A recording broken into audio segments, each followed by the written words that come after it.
You use the internet every single day. You open Facebook, you watch YouTube, you search Google, you shop online, you check your bank account. To you, this is the internet. But let me ask you one question. Do you know that the internet you see is not the entire internet? You can type something into Google and instantly get thousands of websites. But there are also websites that you will never find through Google. Websites that ordinary search engines don't index. And some parts of this hidden world are commonly known as the dark web. The moment people hear those words, they usually think of drugs, weapons, hackers, stolen information, illegal marketplaces, and cybercrime. But is the dark web really just a criminal underworld, or is there a much bigger story behind it? And perhaps the most important question, can an ordinary internet user like you be affected by the dark web without ever visiting it? Today, we're going deep into one of the most mysterious parts of the internet.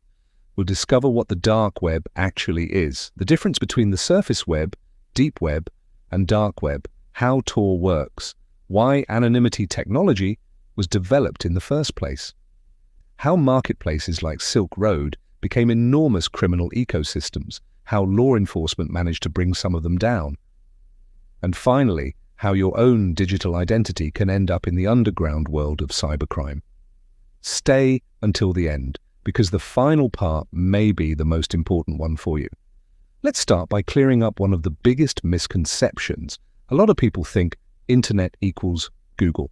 If Google can find it, it exists on the internet. If Google can't find it, it doesn't. But that's not how the internet works. There is a huge amount of information that search engines don't index. Think about your Gmail account. Can you Google search your private inbox and see all your emails? No. What about your private Facebook messages? No. Your online banking balance? No. Your medical records? Definitely not. Why? Because these aren't ordinary public web pages. And this brings us to an important term, the deep web. The deep web generally refers to online content that isn't indexed by ordinary search engines. And here's the interesting part. You probably use the deep web every single day. When you log into Gmail, you're accessing content that isn't publicly indexed. Your private Netflix account information, that's not sitting openly on Google. Your online banking dashboard, that's not a public web page. Your university's student portal, that's another example. So remember this, the deep web is not the same thing as the dark web, and the deep web is not inherently criminal. In fact, much of it is completely normal and essential to how the internet works. Now let's move one step deeper. The dark web refers to intentionally hidden services and networks that aren't normally accessible through standard web browsing and aren't indexed like ordinary websites. One of the best-known technologies associated with it is Tor. And this is where our real story begins. Imagine a massive iceberg. Only a small portion is visible above the water, but beneath the surface is a much larger hidden structure. People often use this iceberg as an analogy for the internet. At the top, you have the surface web, Google, YouTube, Facebook, news websites, public blogs, open websites that search engines can discover.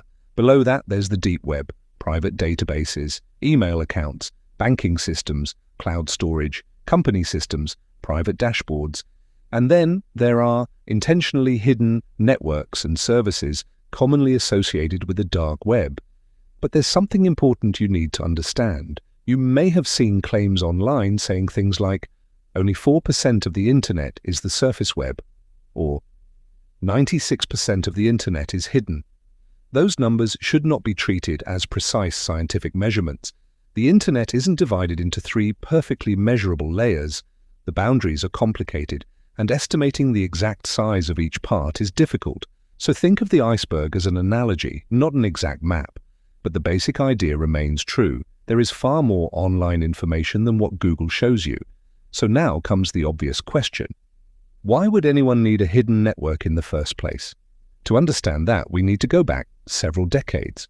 The 1960s and 1970s, the world was divided by the Cold War. On one side, the United States, on the other, the Soviet Union. Military communication was incredibly important, but there was a serious problem. When information travels across a network, someone may be able to observe or intercept parts of that communication, And sometimes the message itself isn't the only valuable information. Who sent it?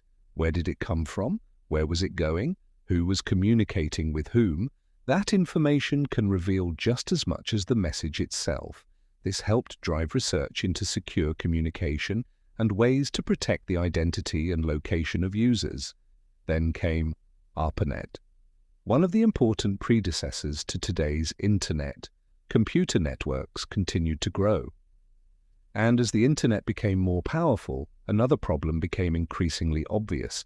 Every time you use the Internet, you can leave behind a digital footprint. The websites you visit, the servers you communicate with, the services you use, the device you're connecting from. Different systems can record different pieces of that activity. So researchers began asking a fascinating question. Could we build a network where a person's identity and location would be much harder to determine? That question eventually led to one of the most important concepts in anonymous communication: onion routing. The name itself gives you a clue. Onion routing. Think about an onion. It has layers, one layer, then another, then another. Onion routing uses multiple layers of encryption and routing to make it harder to connect a user's origin directly to the final destination. Here's a simple way to imagine it. Suppose you want to send a secret letter, but you don't want every person handling that letter to know the entire journey. So instead of sending it directly, the communication passes through multiple intermediaries. Each intermediary has limited information about the overall route. The idea is that no single relay necessarily needs to know the entire path. This concept eventually became associated with Tor, or the onion router. Tor is designed to improve privacy and anonymity by routing traffic through a network of relays. But here's where we need to destroy another popular myth. Some people believe if I use Tor, I'm completely anonymous. That's not true. Tor can provide strong privacy protections, but it isn't a magical invisibility cloak. Human mistakes can reveal identities. Logging into personal accounts can create links. Poor security practices can expose information. Device configuration can matter. Browser behavior can matter. And investigators can sometimes combine multiple pieces of evidence to identify people. So remember, Tor can make tracking harder. It does not make you untouchable. And this distinction becomes extremely important when we enter the world of cybercrime, because privacy can protect innocent people, but the same privacy can also be abused by criminals. The year is 2011. A name begins appearing throughout the underground internet: Silk Road. The marketplace was created by Ross Ulbricht. The basic idea was controversial, but remarkably sophisticated. Imagine Amazon D, but instead of ordinary legal products, the marketplace was designed to facilitate the sale of illegal goods. Silk Road had many features people would recognize from legitimate e-commerce. There were sellers, buyers, product listings, ratings, reviews, messaging, and a payment system. But the products being offered included illegal goods. Bitcoin became an important part of the marketplace's payment system. That helped users avoid traditional payment channels and made transactions more difficult to trace in some circumstances. Silk Road grew rapidly, but Ross Ulbricht learned an important lesson. Anonymity is not the same thing as invisibility. Investigators began following digital clues, online activity, accounts, communications, financial information, infrastructure, and other pieces of evidence. Eventually, investigators connected the Silk Road operation to Ross Ulbricht. In 2013, he was arrested in San Francisco, and according to prosecutors, agents seized his laptop while the Silk Road administrator interface was open. That gave investigators access to crucial evidence connecting Ulbricht to the operation. In 2015, he was convicted and sentenced to life imprisonment plus additional years. Then, in 2025, President Donald Trump granted Ulbricht a full pardon. He was released from prison. But the story of Silk Road had already demonstrated something much bigger. Closing one marketplace doesn't eliminate the underground economy. When one disappears, another can emerge, and that's exactly what happened. After Silk Road was shut down, some people thought the dark web marketplace era was over. It wasn't. New marketplaces appeared. One of the most significant was Alphabay. At its peak, Alphabay became one of the largest known dark web marketplaces. It offered illegal drugs, stolen information, fraudulent documents, hacking-related services, and other illicit goods. For law enforcement, this created a massive challenge, because shutting down one website doesn't necessarily shut down an entire ecosystem. Close one marketplace, another can appear. Arrest one administrator, someone else can take over. It's almost like cutting down one branch of a tree while the roots remain underground. So investigators began looking beyond individual websites. They started targeting the infrastructure, the administrators, the financial trails, the communications, and the users. One of the major operations involved the Hansa Marketplace. In Operation Bayonet, law enforcement took control of Hansa's infrastructure after its administrators were arrested. Instead of immediately shutting everything down, investigators used the marketplace to gather intelligence about users and sellers. That investigation helped expose people who believed they were operating anonymously. And this leads to one of the most important lessons from the history of the dark web. Anonymous networks do not make the people using them invisible. People make mistakes. Digital footprints remain. Financial transactions leave clues. Servers can be seized, accounts can be connected, and investigators can combine small pieces of information until they reveal a much larger picture. Now you might be thinking, I don't use the dark web. I've never used Tor, so why should I care? That's actually the most important question. Because one of the biggest risks connected to the underground internet is not that you visit it, it's that your information could end up there without you ever knowing. Imagine this. 5 years ago, you created an account on a website. Maybe you haven't used it in years. You also used the same password somewhere else. Then one day, the company's database gets breached. Your email address is stolen. Your phone number is stolen. Your password is stolen. Maybe other personal information is stolen too, and you don't even notice. That information can later appear in underground criminal markets. Now, an important clarification: not every stolen piece of data automatically ends up on the dark web, but underground cybercrime markets do trade stolen credentials and personal information, and that's where your own cybersecurity becomes extremely important, because if your email password is exposed, the problem may not stop with your email account. If you've reused that password elsewhere, attackers may try the same credentials on other services. This technique is known as credential stuffing. Attackers take previously leaked username and password combinations and try them against other websites.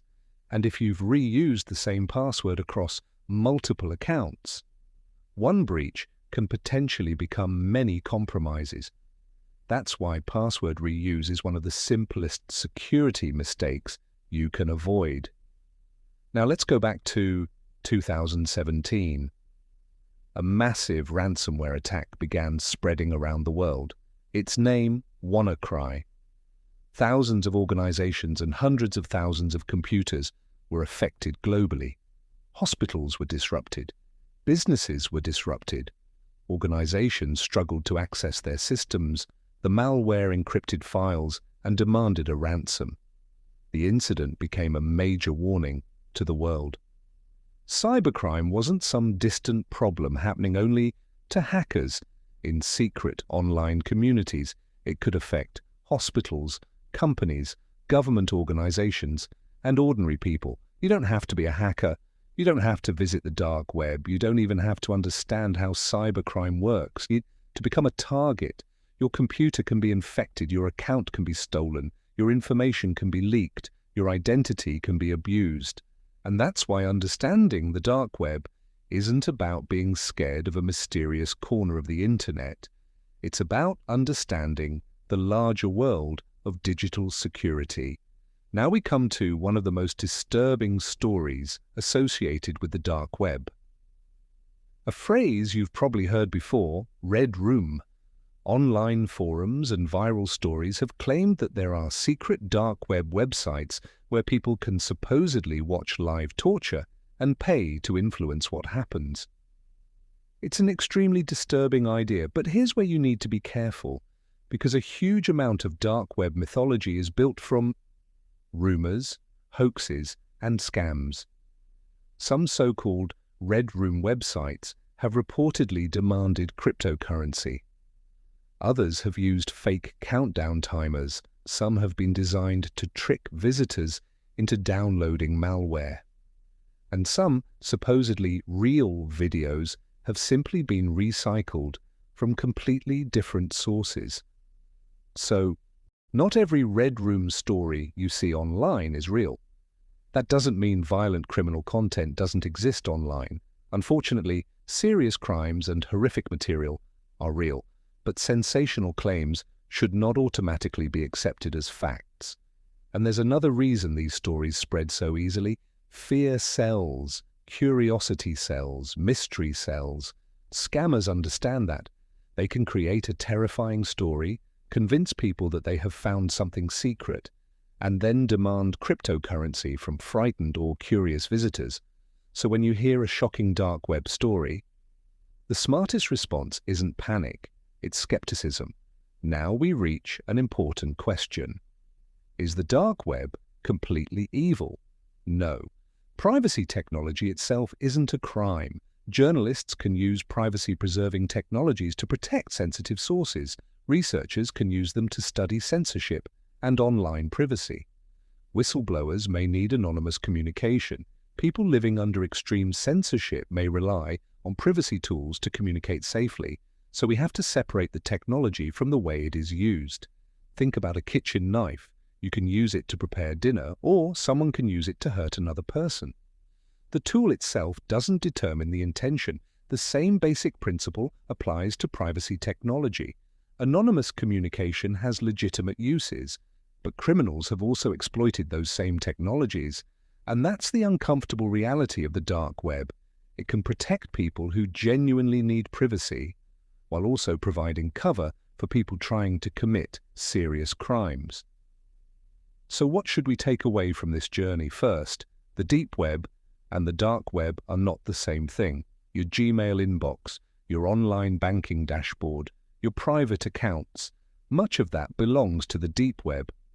Second, the dark web isn't automatically criminal. Privacy and anonymous communication have legitimate purposes. Third, Tor doesn't make you magically invisible. Human mistakes, digital footprints, financial trails, and investigative techniques can still expose identities, from Silk Road to Alphabet. We've seen the same pattern again and again. One platform disappears, another appears, but investigators continue finding ways to follow the evidence. And finally, the most important lesson, your digital security matters, whether or not you've ever visited the dark web. Don't reuse the same password everywhere. Use strong, unique passwords. Turn on two-factor authentication for important accounts. Think before clicking suspicious links. Keep your phone, computer, browser, and apps updated. And if a service you use suffers a data breach, change your password, especially if it was reused elsewhere.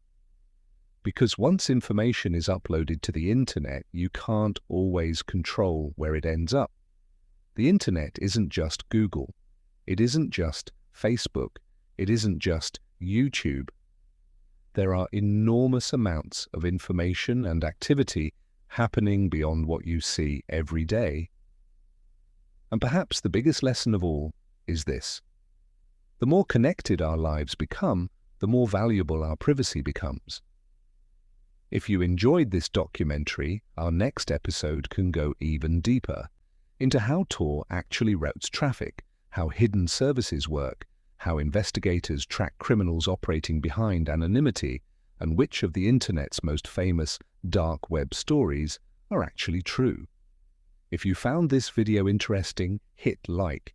Tell me in the comments, what part of the dark web surprised you the most?